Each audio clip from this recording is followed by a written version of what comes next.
Wouldn't be EGCTV unless we had a frozen stream. There's nothing quite like that Khan sound, is there? No, have you ever cast a game with, like, you know, receiving a frame every 20 seconds? I mean, you've worked with vodka before, you probably have. Love your vodka, but... Yeah, classic vodka. Ladies and gentlemen, welcome to game number one. We are here. We're on the bottom side of this bracket, this two-sided bracket. Remember, we do have a top end and a bottom end. At the moment, Vortex is waiting on the top side. On the bottom side, however, MarineLorD and LucifroN take on each other. We're in the first game. Joining me is KP. KP, I'm excited to see some Mongol versus Delhi action. Who is your money on in this first game? Oh, thinking about the matchup, there's definitely some succulent things the Delhi can do, right? With the fishing boat spam early on, taking control of those ponds. It feels like a hot second since we've got to see Drive River so far. You know, you mentioned Vortex. The cool thing to think about here is both of these players got knocked down in this lower bracket by Vortex. So it's a vengeance story either way. But opening the series, to your point, I do feel like there's a way the Mongols can be incredibly frustrating, right? We've seen that those fishing boats, while they can be lethal for the Delhi, due to the Stormtrooper-like accuracy, it's not unheard of someone to drop 8 spears and just get paid for the service of taking your docks away. Yeah, that's a really good point. And I find it really interesting that the devs went for this kind of model on the Delhi fishing boats, because you don't see this anywhere else in the game for Age of Empires 4. I remember when Age of Empires 4 initially came out and people were kind of like, you know, you had the AoE 2 crowd that's like, hey, why are the arrows, why are they heat-seeking? And it's like, because it's Age of Empires 4, it's a new game.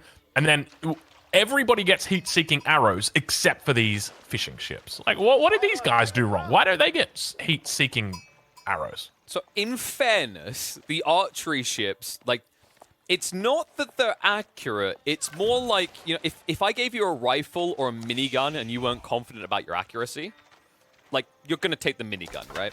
Higher chance to hit. So there's still an RNG there. In fact, we've seen stupid moments in games before where, like, a single villager is able to get a dock up because I'm just there chanting miss, miss, miss, miss, right? It feels like you're rolling the dice. And it does, doesn't it? Yeah, it feels a little bit that way. But, I mean, it is predictable in a way, but... Yeah, it's curious. I was actually watching a little bit of Age of Empires 2, and it was interesting watching the way that the mangonel works in that game. It's very much about prediction and predicting where the enemy will predict, and then a little bit of mind games as well. But we do see the first outpost going to be going down here. No mind games involved in this one. Everyone can see this. Yeah. It is on the board. And the problem you have here is there's a cruel opportunity where MarineLorD could commit to outposts. He's actually going to have to delay his first, though. Realize it's just a bit too in range. Now, LucifroN can kind of milk this, right? If he doesn't produce more fishing boats, he can force a very big investment from MarineLorD to shut down one pond, because, of course, there are shoreline fish around the entirety of that water body. Yeah, really good call. Interestingly, we only see the one dock coming out from MarineLorD at this point. One of the strategies we have seen players look to do is try and take advantage of more than one of these little ponds, but at this stage he's just going to keep it in one. Tower of Victory going to get thrown down from LucifroN here. No real surprise. A lot of players trending towards this Tower of Victory. We haven't seen a whole lot of the Dome of the Faith recently. I think it comes down to, like, what your goal is and what your timing is, right? Like, when you're up against a Civ that's more greedy or stays back, you can maybe just go Dome of Faith because it gives you that fast castle unlock. I think the issue you have here is, you know, in some worlds, you probably would just think Dome of Faith against Mongols, but it's all those ponds, right? There's just so much resource on the map that you have to forfeit just to go for that cheesy fast castle build. It almost just feels like you're throwing the game at that point. Yeah, I got to agree with you.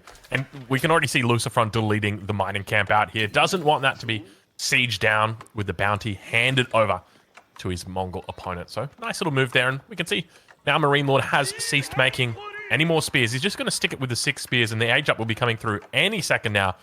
Do we expect to see the silver tree here today, or do you think it's going to be the Yam network on the deer stones? A little bit of yamification in life. Too much trade, especially on a map that wouldn't let you trade, unfortunately, right? It's easy to get confused, right? Because I think we've got Dry River and we've got Rocky Canyon that are deceptively similar, but no trade opportunity on this map, so just the standard deer.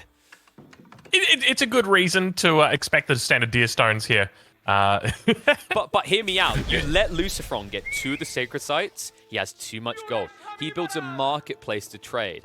All of a sudden, your donkeys have somewhere to get gold with the silver tree. You're just thinking next level, Drongo. This is so smart. All they have to do is make it so that you can't delete markets, and we're going to be... that is going to be a strategy right there. I've told you that. I've been telling players that's the ultimate counter to the silver tree play. Oh, he dropped a silver tree. I mean, you can walk it away, but eventually it's going to unpack somewhere. I'll just wait.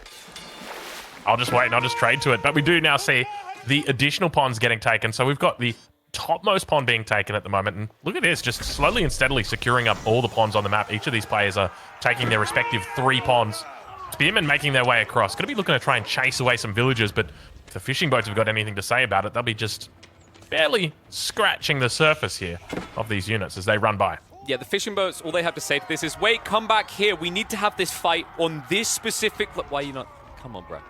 Sadly, the fishing boats can't save these villagers. It's going to be a lot of idle time. I think he should be able to get them both away, because it looks like LucifroN pivoted the full health one to the backside to protect the injured. Yeah, I think that you're on point with that. But we do see more attacks happening up towards the north of the map. We'll take a look and see what happens there, as it looks like the villager does go down. So he does end up losing out 1 villager there. Keep in mind, when you've got this many docks out on the map, when you've got the 12 villager start, it just means that the loss of 1 villager is really not as impactful this early on as it would be in a quote-unquote normal game. Agreed. I think like the flexi element there is like when you're playing a lot of pocket ecos on these ponds, like you feel that loss of a villager because it's disposable build forces, right, that are being removed from you. It's like good players will utilize that to gain more around the map. A Mongol player, for example, could, especially with the Deer Stone, start just dropping outposts to dictate the movement in these fights.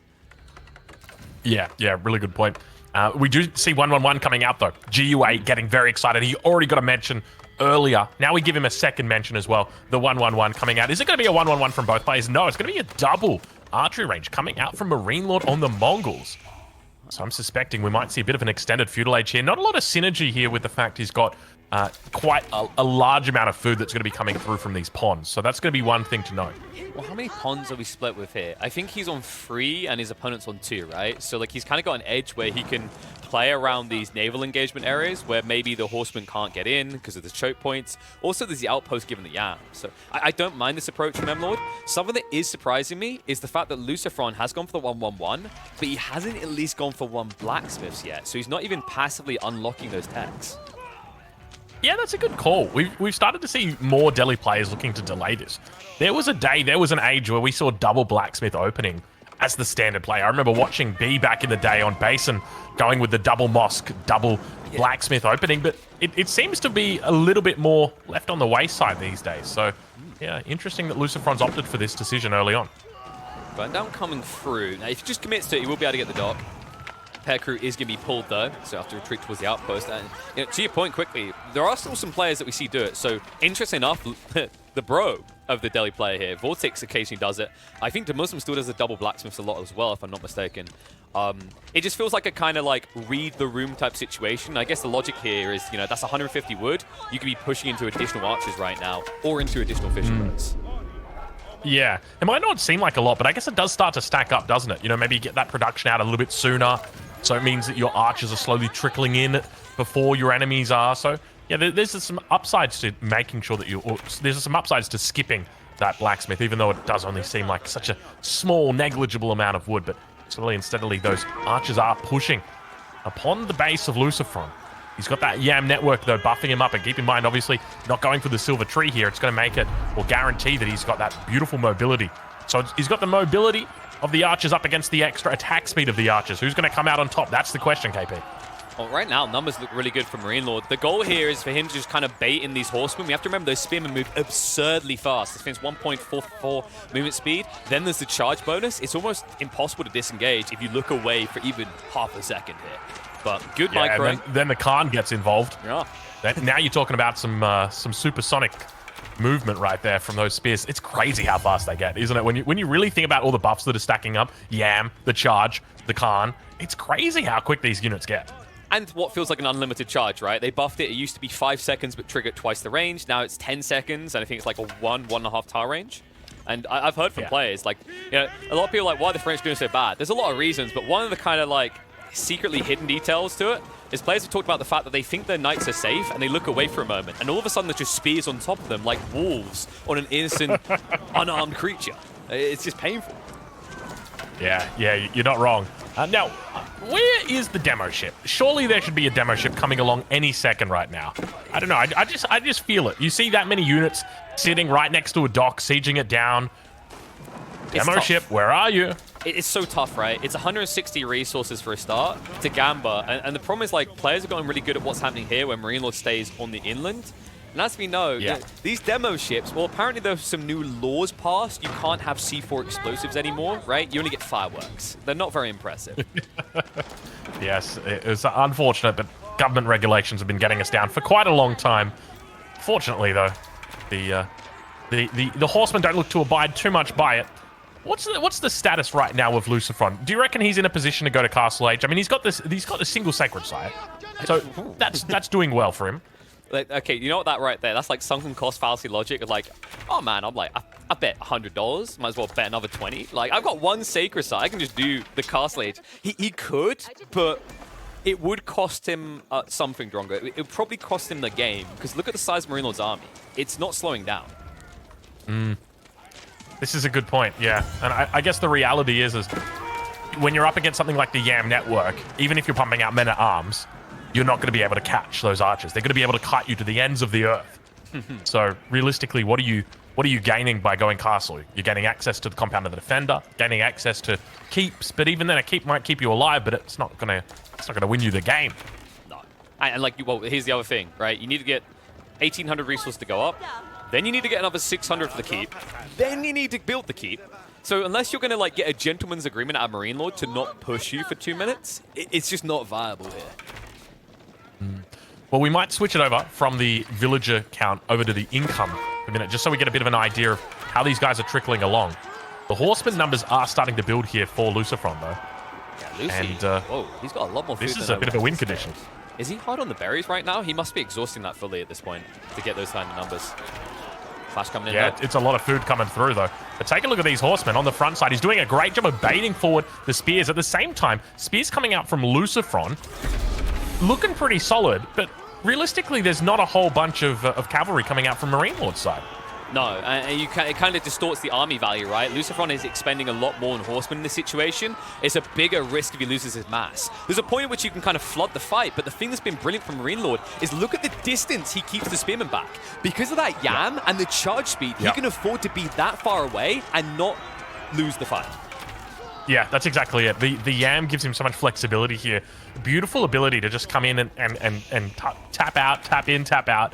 And now we start to see where exactly what you were talking about, where LucifroN, he's got the gold to age up, but he doesn't have the food to age up. He's got to be expending that on resources or on units as quickly as he possibly can, because as you can see right now, this army that is pushing upon him is quite large, quite in charge, and he's got the 1-1-1 going for him, but you can't help but feel like these spears aren't really adding too much to the mix here. Horsemen looking to try and make their way onto the front. Upgrades slowly but steadily coming in. MarineLorD already picking up 3 out of 4 for him. He's having a great time. Compare that to LucifroN, and LucifroN not looking the hottest right now, despite having that extra attack speed on his archers. I mean, he might just hard commit at this rate. Look at the numbers. It's 42 archers to 24. The horseman count just shrunk in half all of a sudden with blink the eyes, it feels like. And remember, those military counts, they're deceptive. Part of that is fishing boats. That is not an entire army that can defend the base. They can only defend the waters. That's a really good call. I'm sitting here looking at it like, where is this army right now for LucifroN? Like, at this point, we're 13 minutes through. The Uvu's depleted, but I'm feeling like the game might even be over. MarineLorD's got such a good spot, and it might not look like he's going to be able to finish right here, but remember, it's the follow-up that's going to matter. You've got siege engineering possibly coming through. He's going to continue funneling in units. Take a look at the map. Look at the reinforcements streaming across the map right now towards the base of LucifroN. The defense just isn't here, and once he loses critical mass, he loses his foothold, he loses access to these berries, and then you've got a real problem. It's so much more worse than that, right? Not only is the eco now exposed, look at the amount of stone MarineLorD's holding on to. This was his plan all along. Exhaust LucifroN, frustrate him, force him to double down on Feudal, and then race towards Castle Age. And when you arrive there, with these stables, you'll have the double Lancer production. And where are the spearmen to counter that? LucifroN simply doesn't have it. Yeah, really good call. He's taken out all of them. It's almost like he's forcing him to just play archer only. This huge ball of archers is saying, hey, just make archers against me. You don't need to make spearmen. And then he comes through, sweeps, just with a huge amount of cavalry. We can see at the moment he's spent a fair few resources here on the horseman. He's got 3 of them in queue at the moment, but with 1,000 food a minute, he should be able to age up pretty damn quickly, and LucifroN's in such a tough spot. He's just waiting for the moment that LucifroN stops investing in army, and now he realizes he can't. He has to keep going until his obliteration arrives, and that is the moment it does. GG gets called. MarineLorD will open the lower bracket series with a win. Really nice victory from MarineLorD there. I was kind of waiting for that window for LucifroN to get up to the castle age, but MarineLorD was playing it perfectly, never gave him a chance. Not once was there a chance for him to find that window to get up. Really just methodical play from MarineLorD. You know what the best part about the game was? Is how MarineLorD utilized one outpost for the Yam. That is the most efficient usage of the Mongol's movement speed I have seen in over a year, Drongo. It was insane. You saw him even extend outside the safety, the Yam range with his archers, because as long as the spearmen were always yammed up, they could arrive in time to save him. And they're so quick. I think that's the craziest thing is just you don't expect them to be that quick. So the cavalry comes in. Those spearmen are basically moving the same speed as the cavalry. And even if they get too far out of position, you just hit that Khan button and baby, you are speeding along. You hit the NOS, you are absolutely fine. So really well played by MarineLorD there and demonstrating that the Deer Stones have still got